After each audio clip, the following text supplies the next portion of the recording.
তো বিষ্ণু ইসলাম সাহাবাদেরকে বললেন তার খোঁজ খবর নিও, সুমামা ইবনে উসালের খোঁজ খবর নিও।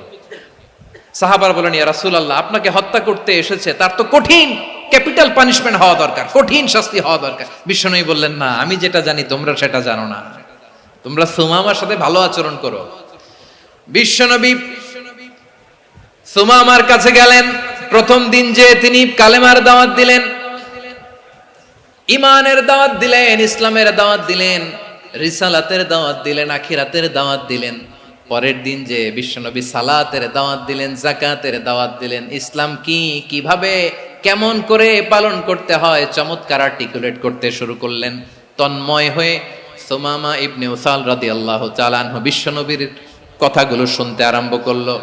একদিন নয়, 2 দিন নয়, টানা 3 দিন বিশ্বনবী সুমামার কাছে ইসলামকে প্রেজেন্ট করেছেন, উপস্থাপন করেছেন। আওয়াজ করে বলেন, কয় দিন? 3 দিন।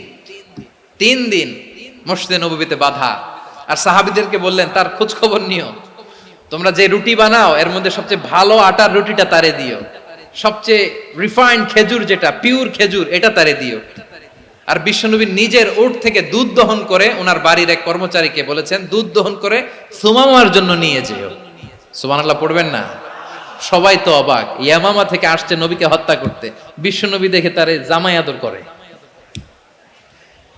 তাকে মজার মজার খাবার দিও, দুধ দিও, আদর আপ্যায়ন করো।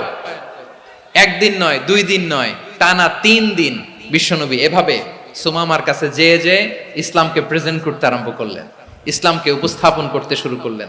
আর তাকে চমৎকার এন্টারটেইনমেন্ট, আপ্যায়ন দিতে আরম্ভ করলেন। টানা 3 দিন যখন ইসলামের দ্য বিউটিজ অফ ইসলাম, ইসলামের সুমহান বাণী, সৌন্দর্য তার কাছে উপস্থাপন শেষ, তাকে আপ্যায়ন শেষ, বিশ্বনবী বললেন সাহাবাদেরকে, যাও এবার সুমামার হাতের পায়ের রশি দুটো খুলে দাও। সাহাবারা বললেন, ইয়া রাসূলুল্লাহ, কি বলেন আপনি?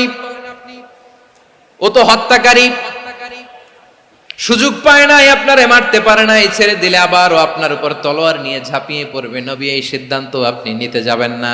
বিশ্বনবী বললেন, যেটা বলেছি সেটা করো, সুমামার রশিগুলো ছেড়ে দাও, সুমামার হাতে পায়ের রশিগুলো যে তোমরা খুলে দাও।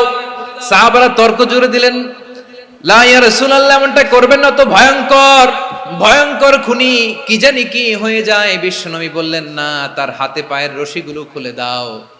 সাহাবারা বিশ্বনবীর কথা মতো তার হাতে পায়ের রশিগুলো খুলে দিল।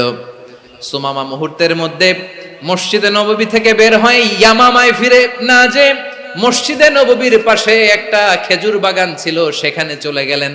সেখানে একটা ছোট্ট কুয়া ছিল, কুয়ার পানি দিয়ে তিনি গোসল করলেন। সুবহানাল্লাহ পড়েন। কুয়ার পানি দিয়ে গোসল করে মসজিদে নববীর সামনে এসে বিশ্বনবী এবং সাহাবাদের সামনে দাঁড়িয়ে সাব্বাবা উঁচু করে বললেন, আশহাদু আল্লা ইলাহা ইল্লাল্লাহ ওয়া আশহাদু আন্না মুহাম্মাদান আবদুহু ওয়া রাসূলুহু। আল্লাহু আকবার। আমি সাক্ষ্য দিচ্ছি আল্লাহ ছাড়া কোনো ইলাহ নাই, আর মুহাম্মদ আল্লাহ তাআলার প্রেরিত বান্দা এবং রাসূল। প্রিয় ভাইয়েরা, ইহসান দিয়ে যা জয় করা যায়, কঠোরতা দিয়ে সেটা কঠিনকালেও জয় করা যায় না। আওয়াজ করে বলেন, ঠিক কি না?